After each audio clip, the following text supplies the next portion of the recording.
వస్తే మేడిగడ్డ నుంచి నీళ్లు వాడతాం. గత 2 సంవత్సరాలుగా వర్షాలు పడ్డాయి కనుక ఇటు ఎల్లంపల్లి అటు ఎస్ఆర్ఎస్పి నుంచే కాళేశ్వరం మోటార్లు ఆన్ చేసినాం. కాళేశ్వరం ద్వారా రిజర్వాయర్లు నింపినాం. కాళేశ్వరం ప్రాజెక్టు ద్వారా లక్షల ఎకరాలకు ప్రత్యక్షంగా పరోక్షంగా సాగునీరు అందించినాం. ఎందుకు ఆ చిల్లర మాటలు మాట్లాడతావు? నువ్వు రాకముందే దేశంలో నంబర్ 1 తెలంగాణ.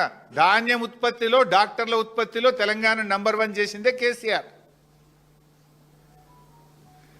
ఇవాళ ఇక ఉత్తమ్ కుమార్ రెడ్డి గారు ఇక అంటే బాధపడతారేమో కానీ ఆయన వెనకట కేసీఆర్ గారు కాళేశ్వరం మీద అసెంబ్లీలో ప్రజెంటేషన్ పెడితే నేను ప్రిపేర్ అయ్యి రాలేదు అని అసెంబ్లీకి వెళ్ళి లేచిపోయాడు. నువ్వు 2 ఏళ్ళు అయింది నీటిపారుదల శాఖ మంత్రి అయ్యి, ఇప్పుడన్నా ప్రిపేర్ అయ్యిరా. ఏంది ఆ ప్రెస్ మీట్లు ఏంది? ఆ ప్రిపేర్ కాకుండా ప్రెస్ మీట్లకు వస్తే నీ పరువు పోతుంది, ఆ ప్రభుత్వం పరువు పోతుంది, రాష్ట్ర పరువు పోతుంది కదా.